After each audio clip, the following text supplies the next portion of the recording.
tal? Muy buenas tardes, un gusto saludarlos una vez más aquí en la UNAM Responde.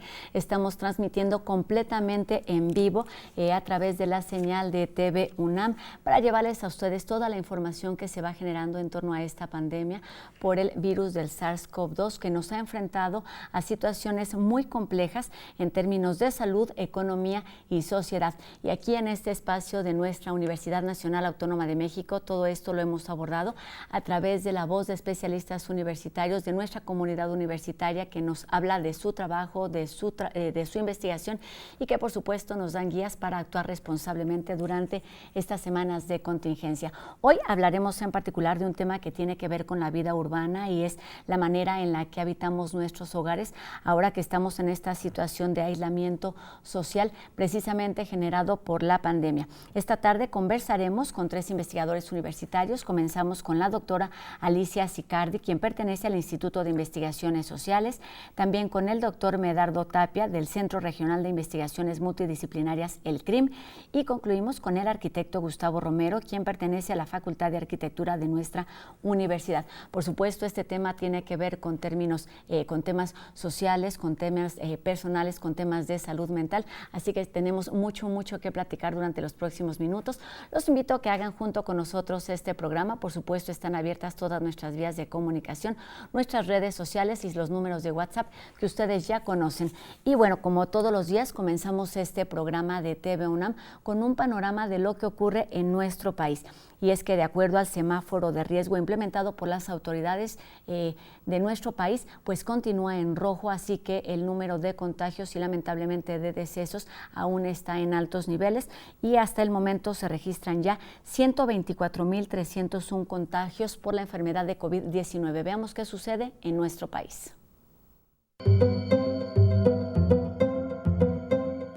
Sí, hay pruebas tenemos protocolos especiales en algunas zonas de alto riesgo, por ejemplo, en obras públicas, en central de abasto, como ustedes ya saben, en reclusorios, como ya saben, y también en particular en el metro de la ciudad. Entonces, a lo mejor hubo un periodo en donde no se realizaron por alguna razón, pero sí se van a seguir realizando a los trabajadores del metro. Es decir, que se cuente con todas las medidas sanitarias de sana distancia, las herramientas de protección en los filtros de entrada. Esto es obligatorio para todos los centros de trabajo, todas las empresas, y en la medida en la que vayamos pasando de color, también en las diferentes regiones, también será obligatorio para todos los negocios, por muy pequeñitos o grandes, cada uno en los lineamientos tiene ciertas responsabilidades para implementar. Respecto a la posibilidad de tener más de una enfermedad infecciosa al mismo tiempo, puede representar un reto, sobre todo de diagnóstico. De control no tanto, porque son 2 mecanismos de control muy diferentes. Entonces, la gente está contenta. A pesar de la crisis económica, de esto que es tremendo, lo de la pandemia, pero hay esperanzas de que vamos a salir y la esperanza es una fuerza muy poderosa.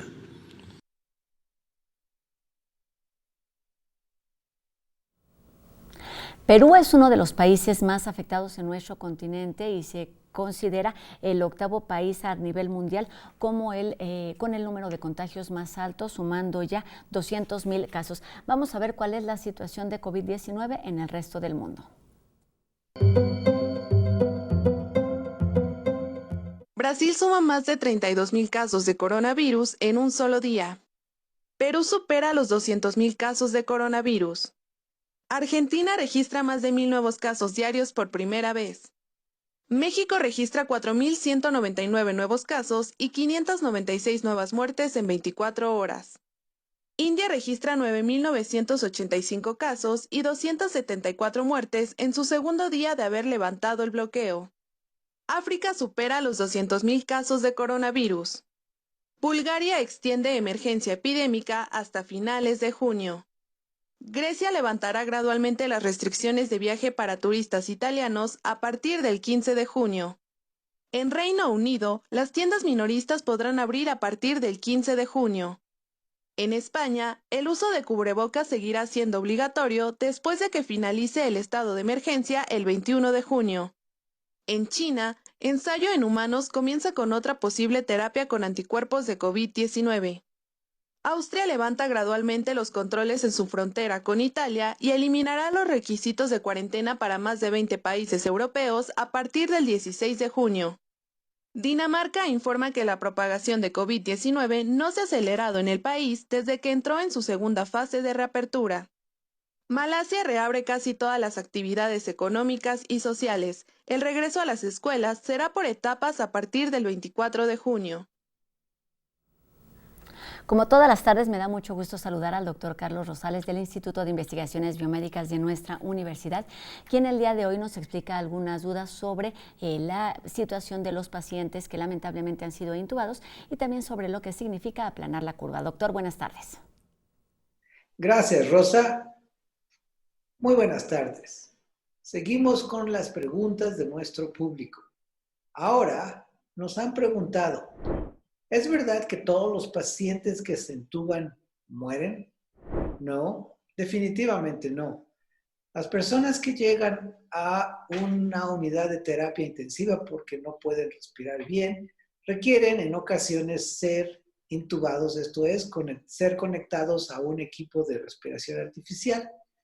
Muchos de ellos se recuperan después de este tratamiento.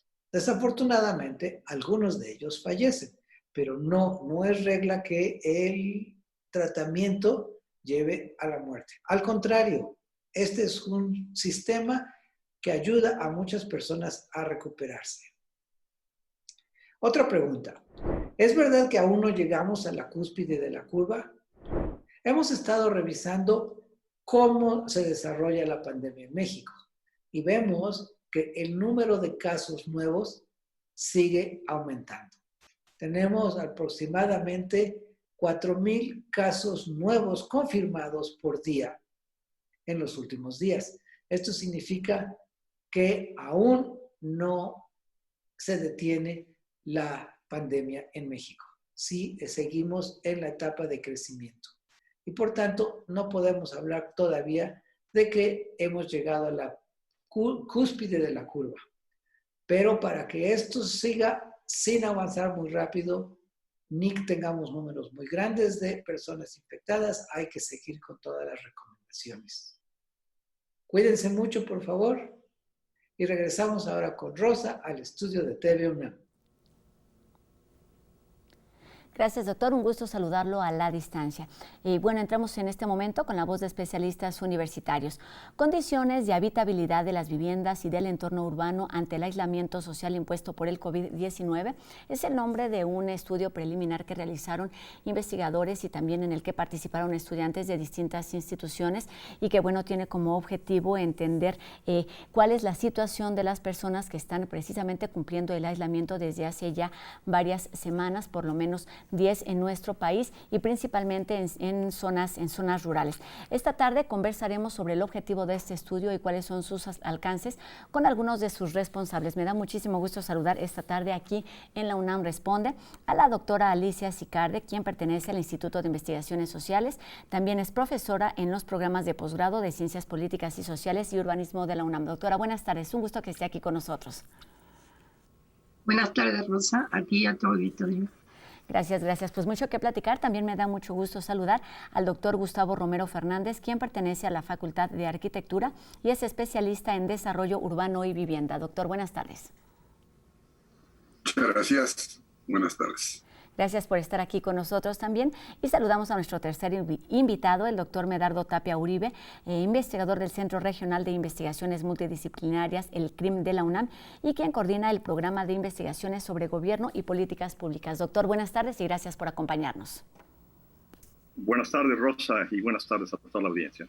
Pues gracias por estar aquí con nosotros para hablar de este tema importante que tiene como parte de este título el término de habitabilidad, y quisiera justo que comenzáramos por ahí. ¿Cuáles son las características, las condiciones que se toman en cuenta para tener este término como parte de un estudio que va a determinar distintas circunstancias ahora que estamos en pandemia? ¿Quién nos puede ayudar con este tema de habitabilidad y sus características?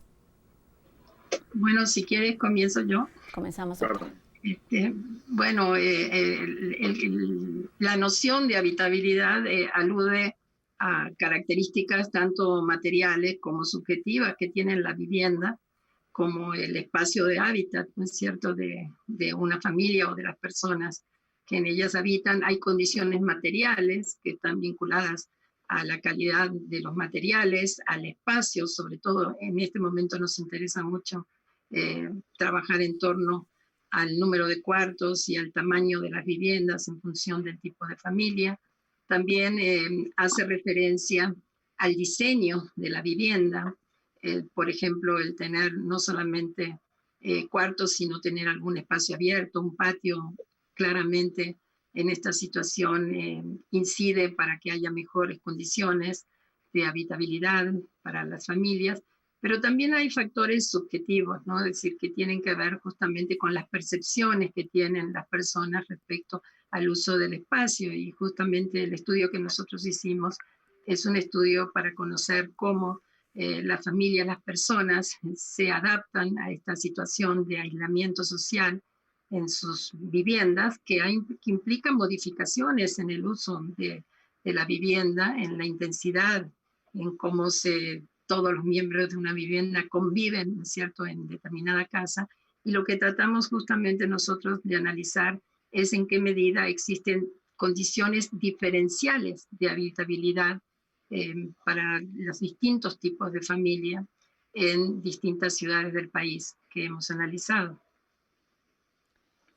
Doctora, considerando todo este tema, digamos, de introducción, ¿cuál es el objetivo de esta investigación? Los resultados se presentaron hace algunas semanas, el 11 de marzo, pero antes de hablar justamente de todo lo que identificaron durante estas encuestas, bueno, más bien, todo esto se determinó a través de encuestas. Platíquenos cuáles son las bases, cuántas encuestas se aplicaron, en qué días, en qué momento, en qué ciudades, cómo comenzó este proyecto de investigación. Bueno, este proyecto de investigación es un proyecto en el que no solo participan dependencias de la UNAM, que usted ya mencionó, habría que agregar al Programa Universitario de Estudios del Desarrollo, sino también investigadores de otras universidades del país, porque son 8 ciudades las que estamos analizando. Son las 3 grandes zonas metropolitanas, la Ciudad de México, Guadalajara y Monterrey, las 2 más grandes ciudades de la frontera norte, Tijuana y Ciudad Juárez, y 3 ciudades capitales, Mérida, Toluca y Cuernavaca. En realidad, el informe al que usted hace referencia es solo un instrumento en el estudio que estamos haciendo respecto a las condiciones de habitabilidad de las viviendas, pero también del entorno urbano, o sea, de los barrios, de las colonias donde se habita, de las zonas de la ciudad, para ver justamente cómo se enfrenta esta situación impuesta de aislamiento social. Porque justamente las 2 principales recomendaciones que hay para poder sobrellevar lo mejor posible esta pandemia están vinculadas con la vivienda. Es el quédate en casa y el lávate en las manos. Hablan justamente de las condiciones que tienen las viviendas y también el acceso a servicios básicos, como es el caso del agua. Nosotros aplicamos, sí, un cuestionario en línea, un cuestionario que tuvimos 8.800 respuestas entre el 25 de abril y el 31 de mayo, que decidimos cerrarlos porque formalmente terminaba la jornada nacional, ¿no es cierto?, y nos interesaba medir en qué forma la gente había tratado de resolver los problemas que tenía que enfrentar frente a una pandemia que es una situación tremendamente inédita y que coloca en riesgo, ¿no es cierto?, a la población en su conjunto. El objetivo principal es partir de las grandes desigualdades que existen en nuestras ciudades, las desigualdades que impiden que derechos básicos como son la salud y la educación, o en este caso la vivienda, sean ejercidos plenamente por el conjunto de la ciudadanía. Entonces, nuestra idea es que no se pueden tomar medidas que, aunque las sean únicas para el conjunto de la ciudadanía, los efectos van a ser diferenciales en función de cuáles son las condiciones en las que vive la gente.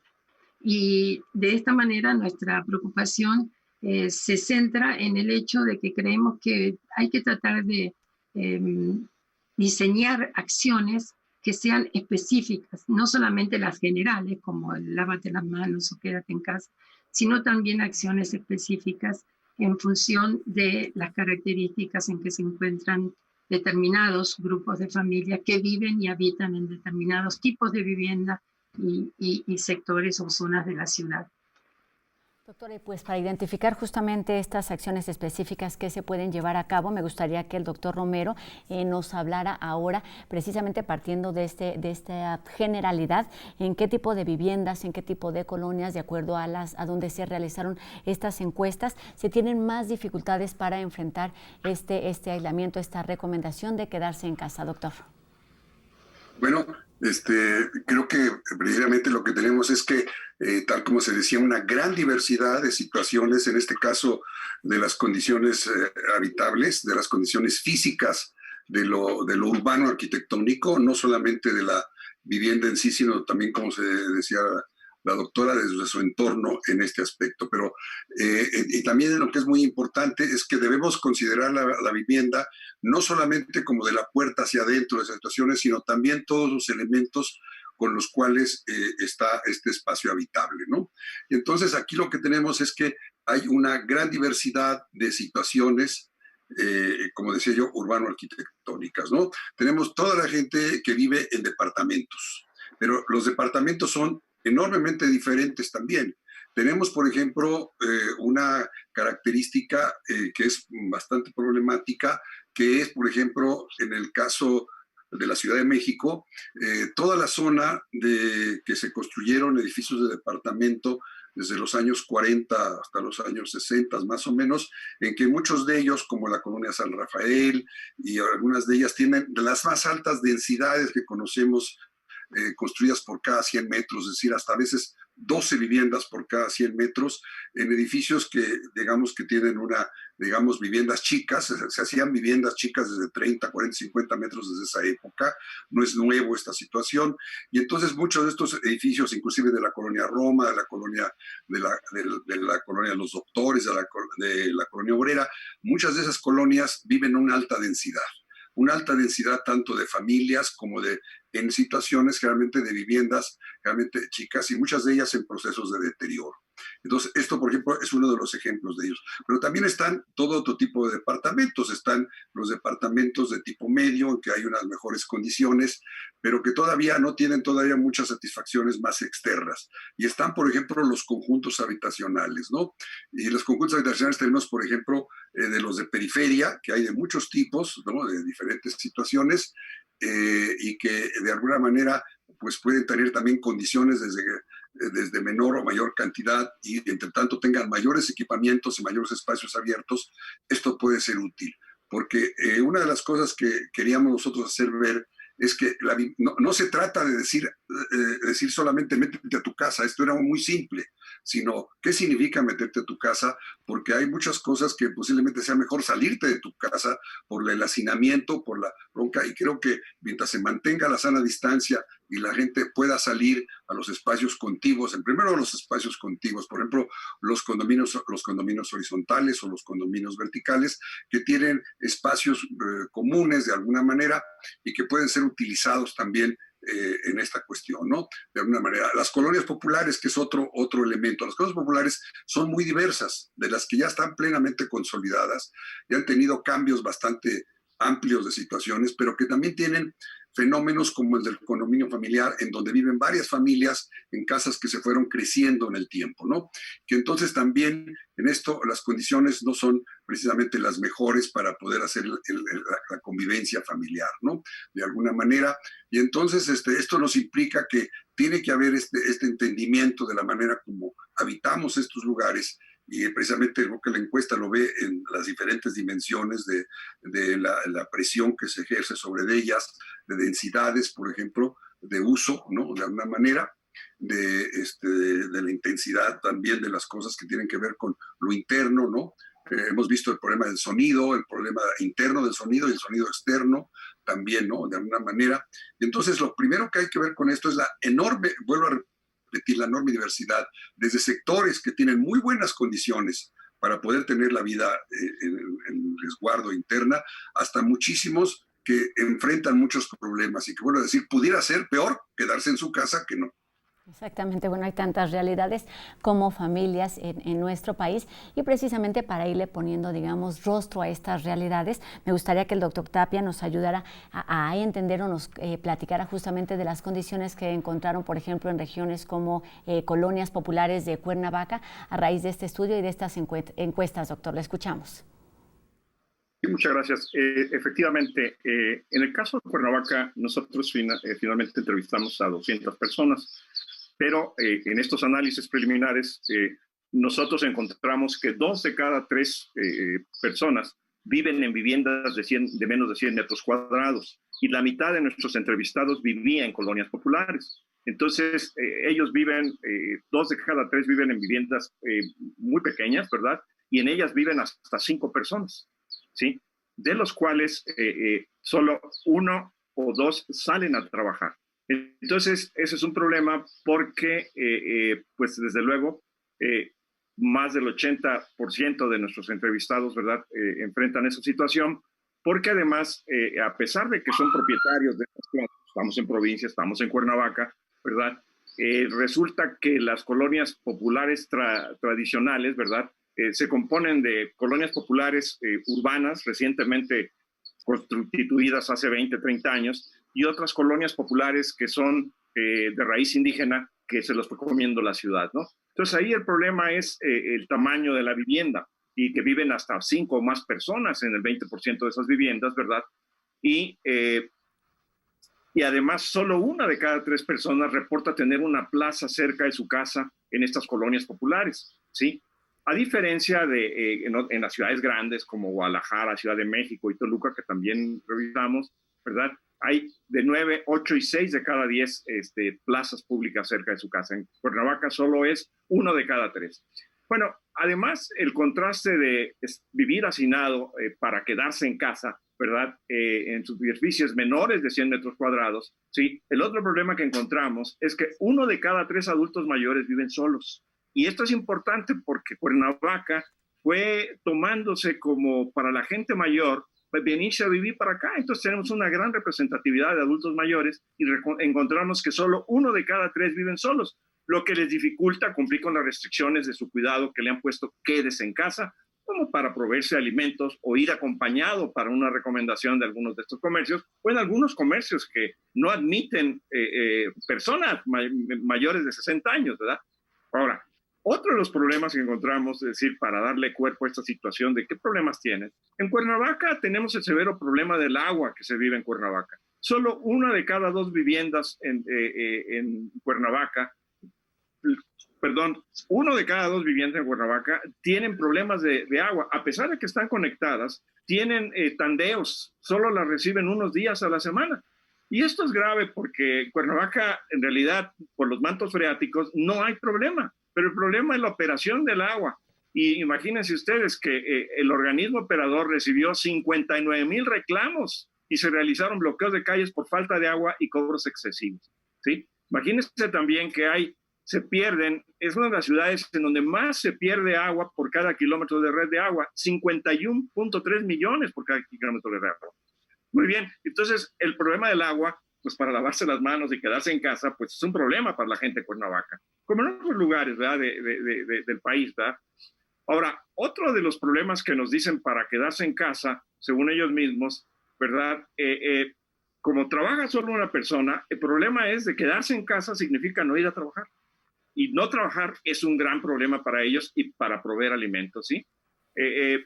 Ahora, por eso mismo, estas personas sugieren al gobierno que debería de haber una renta mínima que se otorgara porque no pueden ir a trabajar y sobre todo porque algunos son, muchos en Cuernavaca y en Morelos, casi el 70% de las personas que trabajan en el sector informal, Es decir, no tienen sistema de seguridad social, no tienen sueldo permanente y trabajan por su cuenta o trabajan en familia, ¿verdad? Y entonces, por eso es un problema para ellos el proveer alimentos y trabajar, ¿verdad?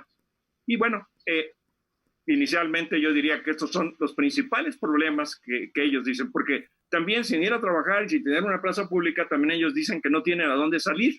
Entonces, como Gustavo dice, efectivamente, tienen que hacer vida en su barrio, ¿sí? Tienen que hacer vida en su barrio, salir, porque no pueden quedarse en casa porque las condiciones son muy, muy pequeñas, ¿verdad? Y entonces, esos son parte de los problemas que se viven en Cuernavaca como una de las ciudades que investigamos.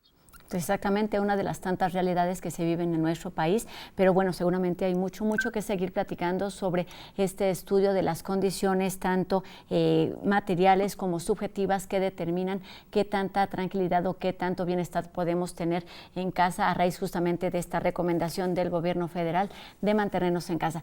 Les pido a nuestros 3 invitados que nos permitan unos minutos, es momento de hacer una pausa, la primera pausa aquí en este programa de TV UNAM, pero regresaremos para seguir platicando sobre este tema de las habitaciones y las condiciones en las que llevamos a cabo nuestro aislamiento.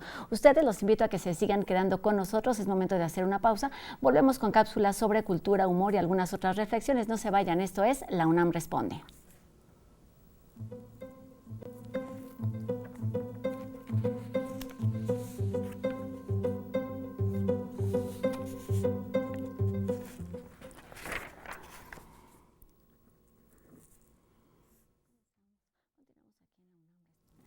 Continuamos aquí en La UNAM Responde y enseguida vamos a ver una cápsula que nos presenta el equipo de En Trending sobre un proyecto de nuestra universidad para generar una posible vacuna. Veamos.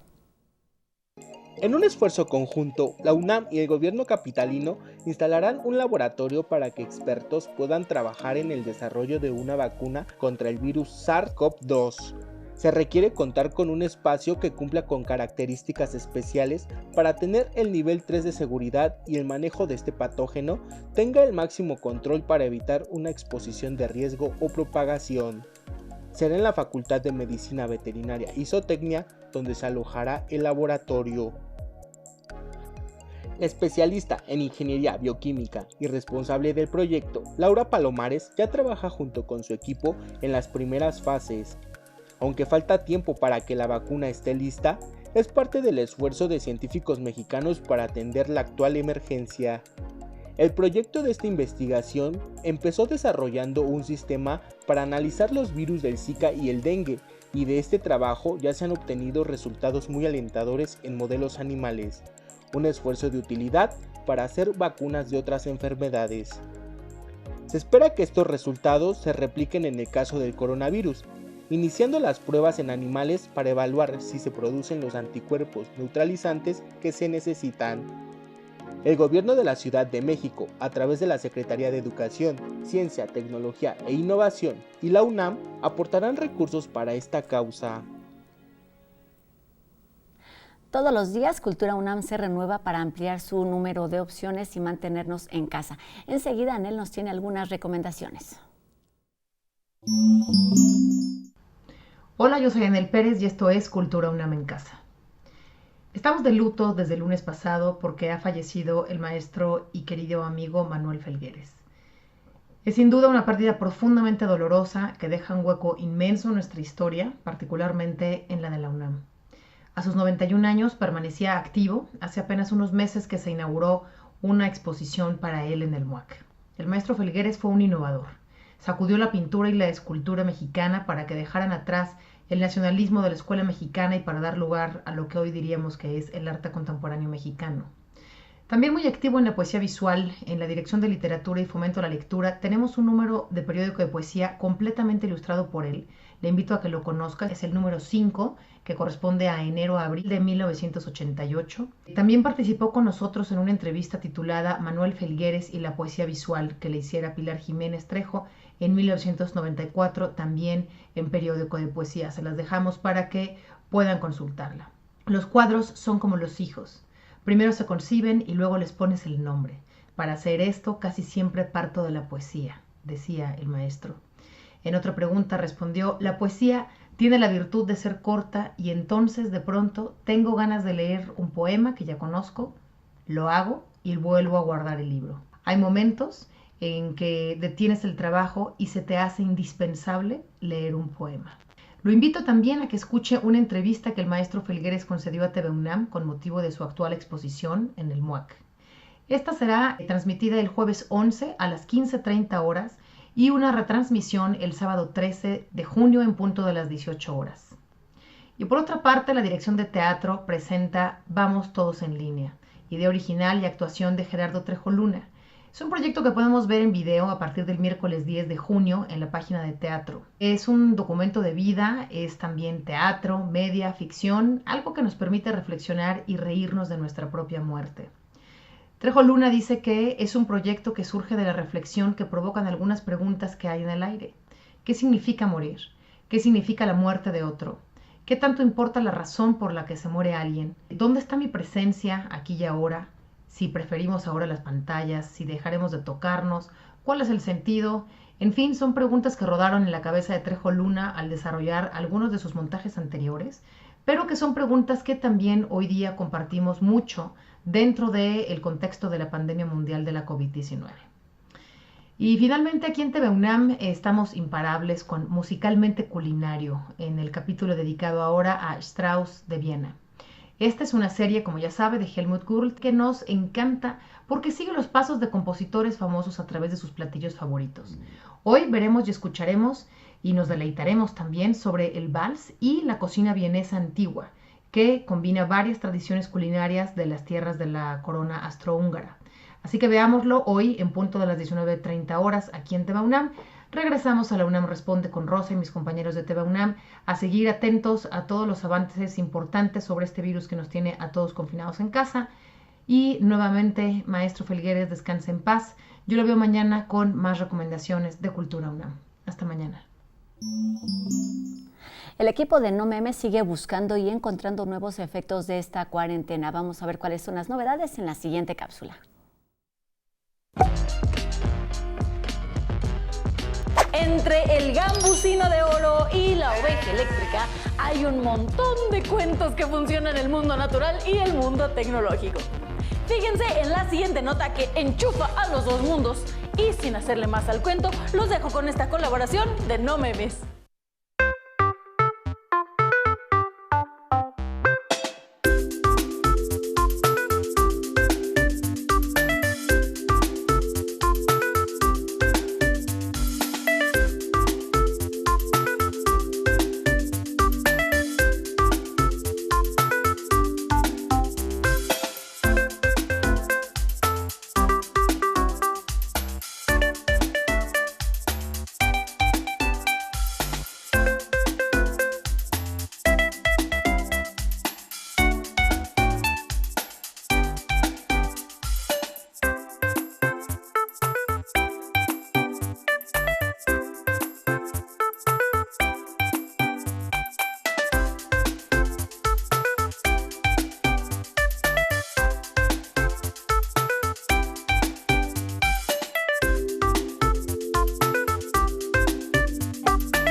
Comunidades vulnerables y consejos para cuidar nuestro medio ambiente lo tenemos después de la pausa junto con la voz de especialistas universitarios. No se vayan, volvemos con más aquí a la UNAM Responde.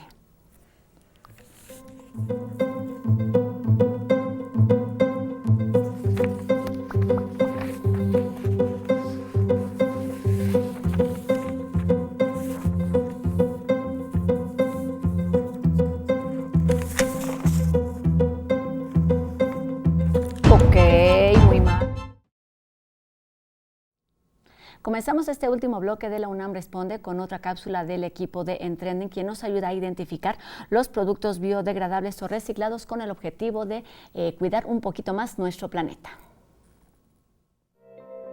En nuestra vida cotidiana compramos infinidad de productos, como alimentos enlatados, refrescos, golosinas, jabones, pasta dental, papel higiénico, por mencionar solo unos cuantos de la gran variedad que consumimos a diario y cuyos empaques pueden afectar el medio ambiente. Actualmente ya se toman acciones a favor de nuestro planeta. Varios de estos productos están empacados con materiales biodegradables o reciclables. Ahora bien, ¿sabes cómo identificar estos productos? Estas son algunas recomendaciones que te facilitarán la identificación de este tipo de materiales. Normalmente, en la parte inferior de los recipientes se pueden encontrar leyendas como Producto 100% biodegradable, escritas en letras verdes, así como el símbolo de las 3 R's, que son flechas en forma de triángulo y las cuales significan reducir, reutilizar y reciclar. De esta manera, sabemos a qué clasificación pertenece el producto. Algunos productos que podemos considerar biodegradables son el papel, madera, cuero, vegetales, frutas, lana, carne y jabón para la ropa. En los reciclables encontramos al vidrio, cartón, latas de aluminio y botellas o envases de plástico, incluso el excremento, que si bien pasan por el ya mencionado proceso de transformación, pueden tener una segunda vida útil. Quizá alguna vez hayas tenido una bolsa, libreta u otro objeto con la leyenda producto reciclado o algo similar. Es importante también conocer el proceso de elaboración de estos productos, puesto que no todos son elaborados de una manera ecológica y sustentable. Por último, te recomiendo que separes tu basura adecuadamente, conforme al tipo de desecho. Ahora que ya sabes a qué rubro pertenece cada uno, te será más fácil identificarlo. Esto es parte de adquirir buenos hábitos para contribuir en la cultura del reciclaje. Te invito a que hagas conciencia y que contribuyas a salvaguardar nuestro hogar, nuestra madre tierra. Retomamos nuestra conversación con especialistas universitarios, la doctora Alicia Sicardi, el doctor Medardo Tapia y el arquitecto Gustavo Romero, para hablar precisamente de todas estas condiciones que hacen que nuestro hogar sea el ideal para mantenernos en casa, desde condiciones materiales o factores materiales, tanto como los subjetivos. Doctora Sicardi, me gustaría que para comenzar este segundo bloque y teniendo muy claro cuál es el panorama y cuáles fueron los objetivos al iniciar estas encuestas que se aplicaron de forma digital y teniendo ya estos resultados, ¿cuáles fueron los principales hallazgos a raíz de todos estos resultados y de las respuestas que obtuvieron? Bueno, me voy a referir particularmente a los datos de la Ciudad de México, porque los datos generales los presentamos el 11 de mayo pasado y están disponible la presentación en YouTube del Instituto de Investigaciones Sociales de la UNAM. Yo creo que uno de los temas más importantes que claramente surgieron a partir de la aplicación del cuestionario, que no es, como digo, el único instrumento de análisis que nosotros tenemos, es el hecho de la ampliación de actividades en el interior del hogar, cómo supone una reorganización del espacio y también del tiempo de las personas y de cada uno de los miembros de la familia. Y en este sentido, yo creo que lo más importante es poder corroborar que 6 de cada 10 personas entrevistadas en 13 de las 16 alcaldías de la Ciudad de México dijeron que trabajaban en línea en este momento. Y con muchísima intensidad en el caso de quienes vivían en Benito Juárez, en Álvaro Obregón, en Cuauhtémoc, en Tlalpan y Miguel Hidalgo, es decir, las más urbanas.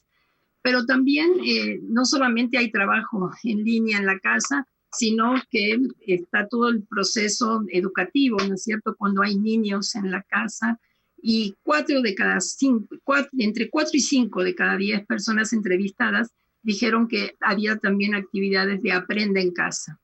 Bueno, esto implica toda una transformación, ¿no es cierto?, de las relaciones en el interior de la familia y de quienes se hacen cargo de este tipo de actividades, pero también pone de manifiesto las desigualdades que hay en términos de tener disponibilidad de tecnologías, de computadoras, ¿no es cierto?, de teléfonos, y de tener conectividad, porque esta es el gran desafío. De hecho, nosotros en una de nuestras propuestas en el estudio es que estuviese abierto la posibilidad de entrar a las redes, porque de ello depende hoy el trabajo y también el rendimiento de los niños en las escuelas.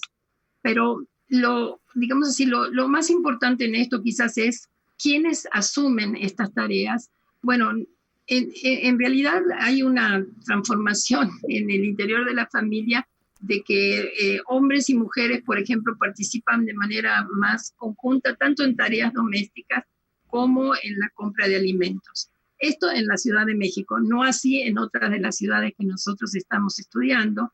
Entre 3 y 4 personas dijeron que realizaban estas actividades de manera compartida, sobre todo la compra de alimentos, y en las tareas domésticas la mitad dice que asumen hombres y mujeres estas tareas, pero las mujeres asumen todas las tareas, es decir, no solamente son las responsables de que haya todas las actividades domésticas se resuelvan en la casa, sino que también son las que asumen de manera muy mayoritaria el apoyo en el proceso de aprendizaje, sobre todo cuando hay niños pequeños que requieren la presencia de alguien que los pueda ayudar en esta nueva forma de aprender, ¿no es cierto?, que es en la casa. También se hacen cargo de los adultos mayores cuando los hay, y por supuesto si hay alguien enfermo les corresponde a ellas. Entonces yo creo que lo que se confronta claramente es la gran desigualdad que existe en la inequidad en términos de actividades no remuneradas que realizan las mujeres, y que en este momento pues se confrontan con una transformación, ¿no es cierto?, del mundo del trabajo y de la vida social, que pone en evidencia este peso mayor que tienen que asumir las mujeres en poder resolver la vida cotidiana. Por supuesto. Esas serían de las más importantes. Sí, claro, y todo esto que nos está mencionando ha quedado sentado en documentos, en número de demandas. Por ejemplo, hemos hablado aquí en distintos programas del alza de violencia en las familias, de la diferencia de trabajos en cuanto a diversidad de género, un tema que por supuesto se tiene que atender. Pero considerando, digamos, estas características que también nos mencionaba en cuanto a diversificación de actividades y ampliación de actividades en nuestro hogar, ¿qué sucede con el espacio público? Me gustaría que el arquitecto nos ayudara a entender este tema. ¿Qué está sucediendo ahora con el espacio público y qué podemos esperar que suceda cuando esta pandemia haya terminado, cuando vayamos volviendo a esta nueva normalidad? Arquitecto. Bueno, quisiera yo primero señalar algo que es muy importante, que ya lo hacía ver la doctora Siccardi. Una de las cosas que hacemos ver es que se tiene que tener una visión sistémica y compleja de este asunto, es decir, no solamente ver la materialidad, la habitabilidad de las casas y las actividades en sí, sino verlas todas en su conjunto de todo lo que está sucediendo, con toda esta diversidad que hemos hablado, geográfica y de tipologías urbano-habitacionales, ¿no?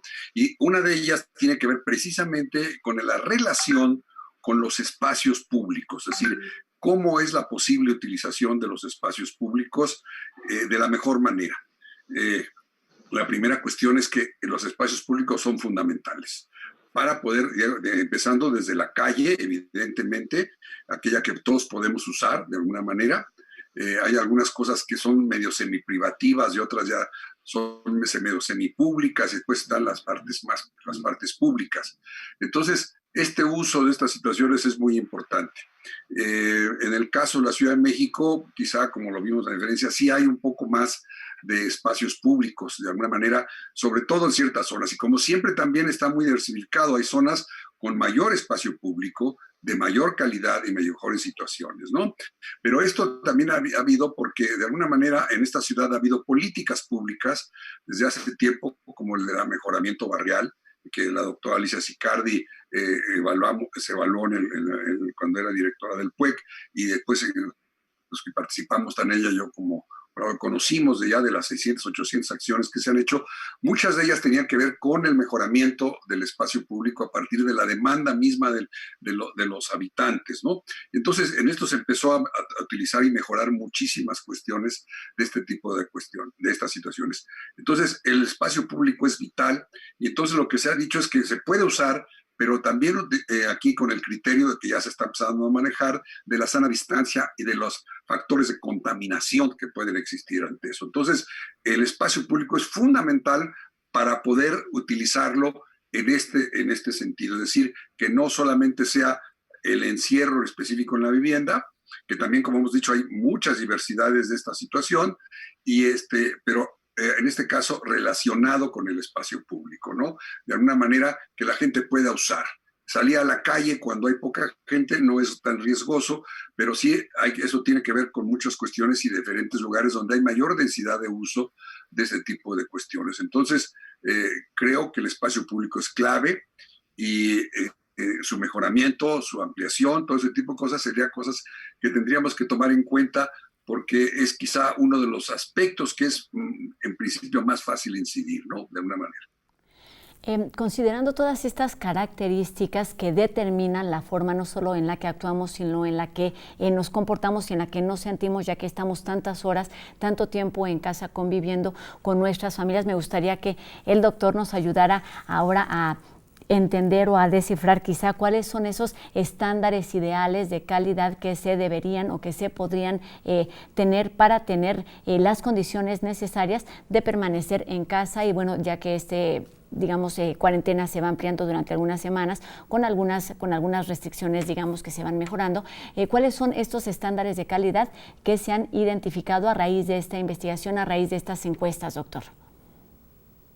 Bueno, yo referiría a esos estándares como cuáles son las recomendaciones que los ciudadanos hacen al gobierno para enfrentar estos problemas, más que estándares. Por ejemplo, recordemos que, por ejemplo, con el aislamiento, ellos nos señalan que tienen tiendas de conveniencia cercanas. 1 de cada 2 nos dice que tiene tiendas de conveniencia cercanas para surtirse de los alimentos. Es decir, para evitar mayor movilización, ¿sí? También otra de las recomendaciones que hacen para los problemas, es decir, como estándares, por ejemplo, ellos dicen que uno de los problemas más importantes que tienen es pagar deudas y renta. Tienen problemas para pago de deudas y para pago de renta. Entonces, ellos dicen, como muchos trabajan en el sector informal, principalmente en las colonias populares, que se apoye a las microempresas y a las MIPYMES, pues, micro, pequeñas y medianas empresas, de alguna manera, porque que están en el sector informal.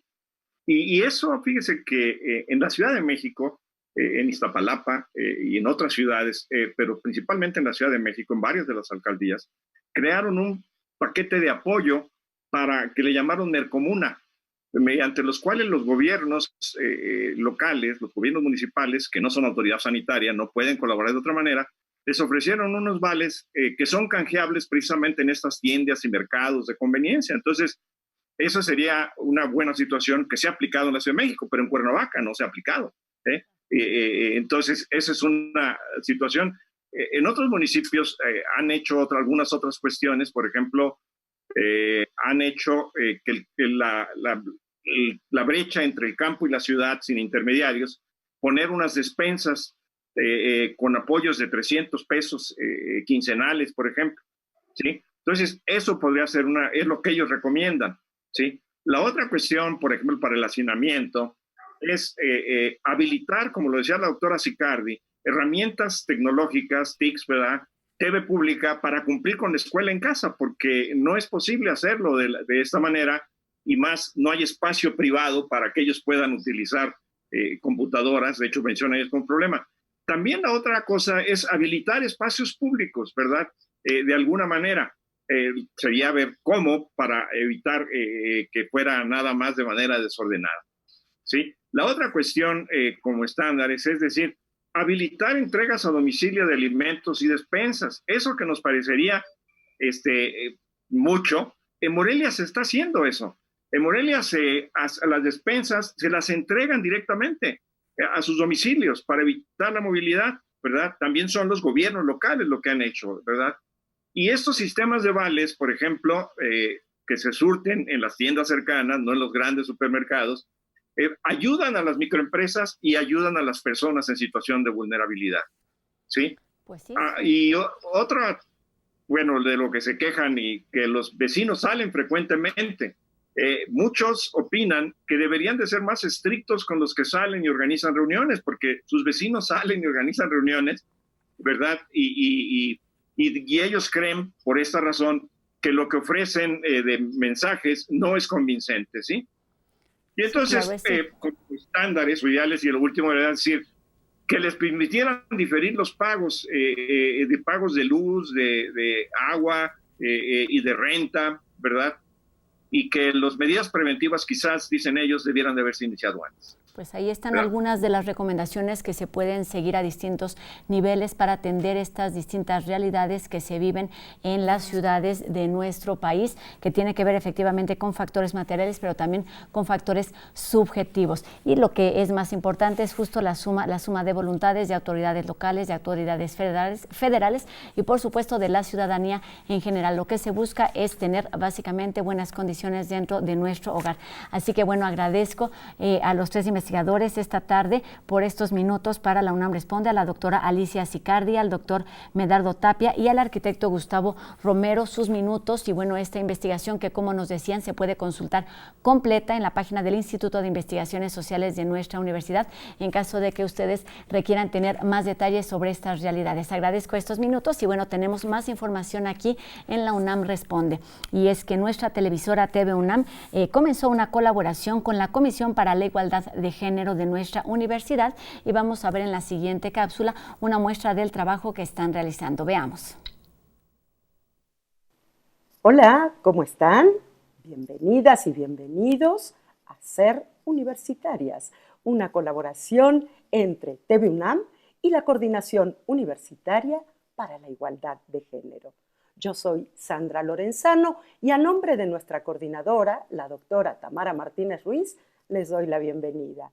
Hoy vamos a iniciar con el primero de unos pequeños videos que nos han enviado compañeras universitarias para contarnos qué están haciendo en esta época de confinamiento, en términos profesionales, personales, familiares, porque las mujeres en la UNAM seguimos trabajando.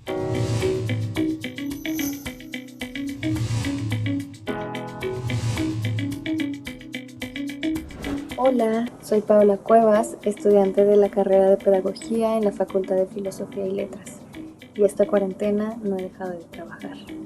Actualmente me dedico a la investigación para mi proyecto de titulación, que consiste en generar una propuesta pedagógica para el desarrollo e implementación del programa de equidad e igualdad de género de la Facultad de Filosofía y Letras. La facultad ha reanudado sus actividades, solo que esta vez lo hemos hecho de una manera distinta. Las condiciones actuales de salud nos han forzado a idear nuevas formas de trabajo, lo que ha representado un gran reto para la sociedad académica.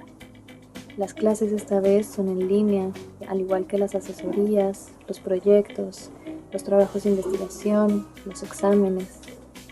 Hemos iniciado a la distancia, pero es importante que no bajemos la guardia.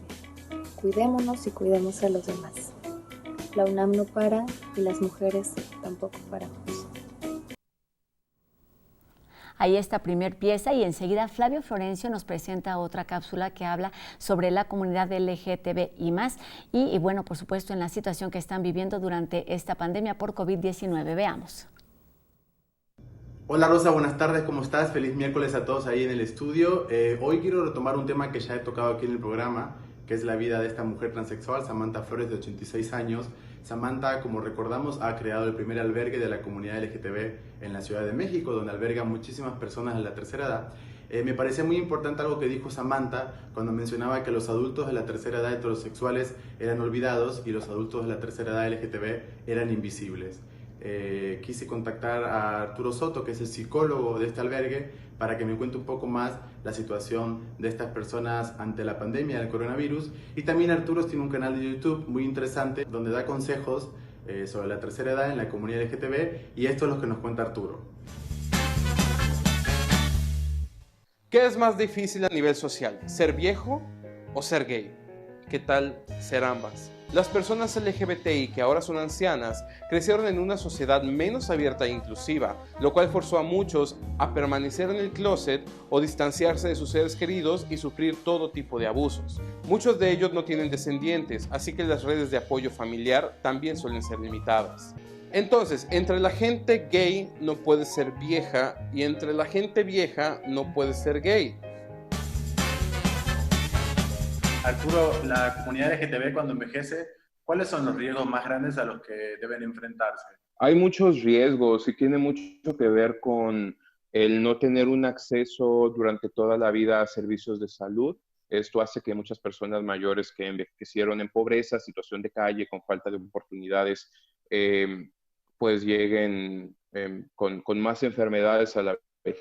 vejez, que tengan un mayor índice de adicciones, de enfermedad mental, depresión, ansiedad, intentos de suicidio, pensamientos suicidas, conductas autodestructivas, conductas que pudieran ser destructivas de las otras personas. Escuchaba hablar a Samantha de que ella dice de que los adultos heterosexuales son olvidados, pero los adultos LGTB son invisibles. ¿A qué se refiere exactamente? Se refiere a que a nivel social tenemos este rechazo por todo lo que nos recuerda a que un día nos vamos a hacer viejos también, y eso implica en muchos sentidos condenar a las personas que ya son ancianas, y se crean estereotipos hacia ellos, todo eso se llama viejismos.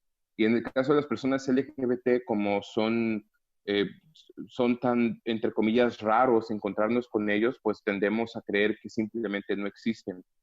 Pero en el momento en que lo piensas un poco, dices, pues claro, la gente LGBT también envejece y por lo tanto también hay gente mayor LGBT, pero no hay ninguna clase de protección específica de sus derechos ni reconocimiento de su existencia. Y en este contexto que estamos viviendo de la pandemia, ¿la situación de estas personas ha empeorado?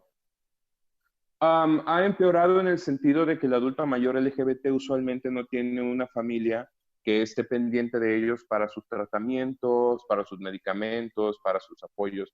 Así que tienen que hacerle frente solos o soles. Y si no tienen una red de apoyo que esté con ellos para acompañarlos al médico, para comprarles sus medicamentos, pues lo que ocurre es que tienen que salir y arriesgarse más que una persona heterosexual cisgénero que usualmente, o bueno, que muchas veces sí tiene esta red de apoyo. Arturo, y esta pregunta para cerrar, ¿qué hay después de la juventud?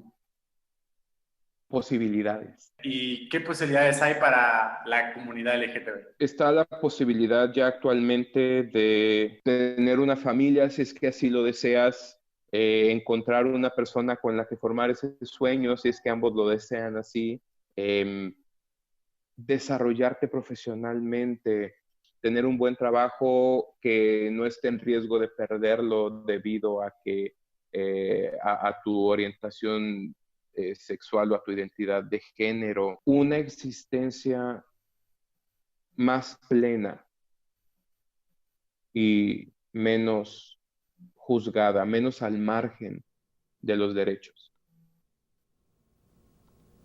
Y para terminar nuestro programa de hoy, les platico brevemente de un comunicado que emitió hace unos minutos la Comisión Universitaria para la Atención al Coronavirus, donde indica que, bueno, la pandemia se encuentra en uno de los momentos más álgidos, por lo que la Universidad Nacional Autónoma de México recomienda a la comunidad universitaria seguir manteniendo las condiciones sanitarias, y lo que significa que, bueno, nuestra universidad no está aún en condiciones de regresar a las labores académicas y administrativas. Indica también que la reanudación presencial de actividades académicas y administrativas se llevará a cabo una vez que haya las condiciones, y de acuerdo a este comunicado indica que no sucederá antes del 30 de junio, así que pues invita a toda la comunidad universitaria a mantenerse atentas a estos comunicados y por supuesto también a seguir atentos a las indicaciones de las autoridades federales de nuestro país. Indica que la universidad se mantendrá en observación permanente sobre la situación sanitaria del país y estará emitiendo informes periódicos a su comunidad. Lo que queda hoy en día es mantenernos en casa, resguardados, cuidándonos a nosotros mismos y por supuesto cuidándonos a los demás. Aquí les estaremos informando sobre lo que sucede con esta pandemia, con esta comisión, con lo que indica la Comisión Universitaria para la Atención del Coronavirus. Y bueno, con esto terminamos una emisión más de La UNAM Responde. Los esperamos en nuestra retransmisión hoy en punto de las 6:30 de la tarde y mañana en una emisión más a las 2:30 por TV UNAM. Mi nombre es Rosa Brizuela, gracias a todos los que nos acompañaron y a quienes hacen posible este programa. Adiós.